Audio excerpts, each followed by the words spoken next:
The shelter was unusually quiet that morning. Rain tapped gently against the windows, and the air smelled faintly of damp fur and old blankets. In the last kennel, curled in a corner like a forgotten piece of history, lay a German shepherd with cloudy eyes and a trembling body. The workers called him Shadow, not because he followed anyone, but because he didn't. He had become a shadow of the dog he once was. Shadow didn't bark. He didn't wag his tail. He didn't look up when people passed by. He just stared at the floor, waiting. That morning, everything changed. A man walked through the front doors of the shelter. His back was bent. His coat was too big for his thin frame, and his eyes, sunken, tired, carried years of stories. His name was Walter. Walter wasn't there for a pet. At least, that's what he told himself. He'd lost too much already. His wife gone 2 winters ago. His son taken by war. His house now sat quiet and cold, just like his heart. But something had pulled him to the shelter that day. Maybe it was the silence. Maybe it was the rain. Maybe it was something he couldn't explain. As Walter slowly walked past the kennels, the dogs barked and jumped, eager to be seen, to be chosen. All of them, except one. Shadow didn't move, until Walter stopped in front of his cage. Then something happened. The old German shepherd lifted his head. Just slightly. His eyes met Walter's. They stared at each other, 2 souls who had forgotten how to feel. And then Shadow whimpered. Not loud, just a small, broken sound. It was the first sound he had made in months. Walter's hand trembled as he reached for the bars. And for the first time in years, tears filled his eyes. What was this feeling? Recognition? Memory? Love? Walter didn't know it yet, but this moment, this soft cry in the silence, would change everything. Because this wasn't just a dog. This was something deeper, something lost returning. If this scene meant something to you, imagine who else it could reach.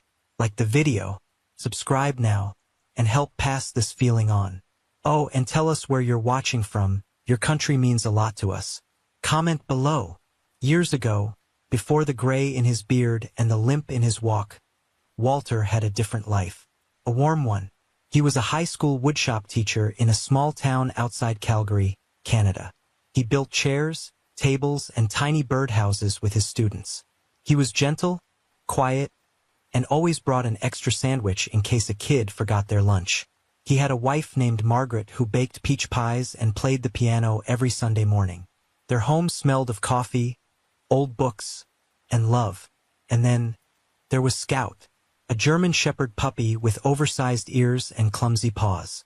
Scout had come into their lives the year their son Nathan left for the military. At first, Margaret didn't want a dog. Too much work, she'd said. But Walter knew she was just scared. The house was getting too quiet. So he brought Scout home anyway.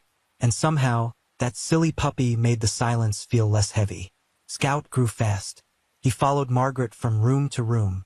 He waited by the door every evening for Walter. He slept curled up on Nathan's old jacket. But time moved like it always does. Nathan never came home.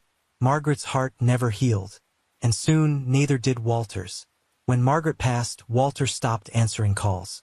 He stopped fixing broken chairs. He gave Scout to a neighbor, telling himself the dog deserved more than grief and empty hallways. But deep down, that decision haunted him. He had let go of the only thing left that loved him.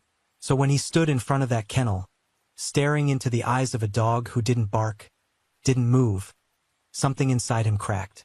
Shadow's eyes were tired, but familiar. Could it be? He shook the thought off. "Don't be foolish, old man," he whispered. But Shadow whimpered again. This time he stood, slow, unsteady, and stepped closer to the bars. It wasn't just resemblance. It was something more. Somewhere deep in his bones, Walter felt it. A pull, a memory, a second chance. And friends, maybe you've felt it too. That quiet tug inside the heart when you see something or someone that reminds you of a time before the pain. If you're watching this from Canada, from the U.S., from anywhere in the world, tell us where you're from in the comments. Let us know we're not alone in this world. Because sometimes, even across oceans and borders, our stories are more alike than we think. And if your heart feels even a little warmer right now, if you believe that love can return, even after loss, then let this moment stay with you. Let it remind you that even in shelters, even in old men's hearts, even in forgotten corners, hope waits, and maybe, just maybe, it cries out softly when someone finally comes home. Please take a moment. If the story touches something in you, tap that like button. Not for us, but for every soul still waiting for a second chance. And if you want more stories that heal, that remind you of the good still left in this world, subscribe. We'll be right here telling them. Now, let me tell you what happened when Walter stepped inside that cage. Walter hesitated at the shelter gate. "Sir, do you want to meet him inside?" A young volunteer named Tyler asked gently, holding the keys. Walter nodded slowly. "If he'll let me." The boy smiled and opened the gate to Shadow's kennel. For a moment, neither man nor dog moved. Shadow stood stiffly, tail low, ears twitching. His eyes were wide, almost confused. Walter stepped inside, one foot, then another, like walking into a memory. The door clicked shut behind him. The room felt smaller now. Shadow sniffed the air. One slow step forward, then another. Walter knelt down, his bones protesting. His eyes never left the dog's face. "Scout," he whispered. It was like the name itself carried weight. Shadow froze, his head tilted slightly. A flicker. Walter reached into his coat pocket and pulled out something wrapped in a soft cloth. Carefully, he unwrapped it. A leather collar. Old, cracked, but still holding the engraved tag. Scout, Ellison family. He placed it on the ground. Shadow's nose twitched. He stepped forward, sniffed, then he whimpered again, but not like before. This one was different. He licked the collar, then, trembling, nudged it with his nose, and pressed his head into Walter's chest. The old man gasped, and then he cried, the kind of cry that had waited years to escape. Walter wrapped his arms around the dog's neck, whispering, "I'm sorry. I should have never let you go. I'm sorry." Tyler stood at the gate, stunned. "Is that really your dog?" Walter nodded, wiping his eyes. He is. Shadow Scout leaned in closer, as if trying to crawl inside the man's coat. It wasn't just memory. It was recognition, a bond not broken by time or grief. "Do you want to adopt him?" Tyler asked softly. Walter looked up, his hands still resting on Scout's fur. "I want to bring him home." Scout didn't wag his tail. He didn't need to. The silence between them was louder than any bark. Tyler gave them a moment, then quietly said, "We'll need to do some paperwork, but he's yours." As Walter stood, slowly, stiffly, Scout stayed at his side. No leash, no commands, just faith. They walked together through the shelter hallway. Some dogs barked, some jumped, but Scout ignored them. His eyes were only on the man who came back. And Walter? He didn't feel so cold anymore. Outside, the rain had stopped, and for the first time in years, the sun broke through. That night, Walter sat on his porch with a steaming mug of chamomile tea in one hand and Scout's head resting gently on his knee. The sky was turning purple, streaked with soft orange clouds. Birds flew low, and the town felt small and quiet, just like it used to. Scout didn't move much, but his eyes followed Walter's every motion, like he was memorizing him all over again. Walter looked down and smiled, brushing the dog's ears. "You still like sitting outside, huh?" Scout blinked slowly, then gave a little sigh, one of those old, contented dog sighs that sounded almost human. Walter's eyes wandered to the old shed in the backyard. Years ago, he and Nathan had built it together, hammering nails, making mistakes, laughing when the door didn't close right. Scout used to run in and out of it with a rope toy in his mouth, wagging his tail like he'd just invented happiness. Walter whispered, "He would have loved to see you again." A memory bubbled up. One afternoon, when Nathan had come home for a short leave, he and Scout had run together in the fields behind the house. Nathan had tossed a ball. Scout had leaped so high midair he looked like he could fly. Margaret laughed from the kitchen window, wiping flour from her hands. And that moment, so simple, so golden, had stayed frozen in Walter's mind. Until the war, until the knock on the door, until the silence. Walter closed his eyes. "Why do the best things always leave us?" he said softly. Scout nudged his hand, like an answer. Walter looked down. "But you came back." Scout tilted his head. "And I came back too, didn't I?" That's when Walter realized something. Grief never truly leaves. But love remembers its way home. The next day, Walter opened the closet in the hallway, the one he hadn't touched in years. Inside was a box labeled, "Scout Keep." He sat on the floor, lifting it onto his lap like a treasure. Inside were old photos, a leash, a chewed-up tennis ball, a birthday card Nathan had written to Scout when he turned 5. He flipped through the pictures. Scout in the snow, Scout at the lake, Scout sleeping on the couch with one paw over his eyes. Each one made his heart swell and ache. He placed one frame on the fireplace, a photo of Nathan holding Scout as a pup. Both were smiling. Walter whispered, "You're the last piece I had of him." That evening, Scout stood in the kitchen, staring at Margaret's old cupboard. He barked once, short and sharp. Walter turned, confused. Scout barked again, then sat, tail wagging just once. Walter opened the cupboard, and there it was, the metal bowl with Scout engraved on the side. Margaret had made it at her pottery class. Walter cleaned it gently, filled it with water, and placed it on the floor. Scout drank like a dog who had finally come home. That night, Walter didn't sleep alone. Scout lay at the foot of the bed, just like he used to. And in the early morning, when the wind whistled through the trees, Walter felt warmth. Not from the blanket, but from the quiet knowledge that the past hadn't been erased. It had been waiting. A week later, Walter drove to the old park. Scout leaned out the window, ears dancing in the breeze. They walked down the familiar path, the same one he and Margaret used to stroll. Walter sat on the same bench where she'd first told him about her piano dreams. Scout sat beside him. Walter whispered to the air, "He's okay now. We both are." Then he pulled out a small notebook from his coat.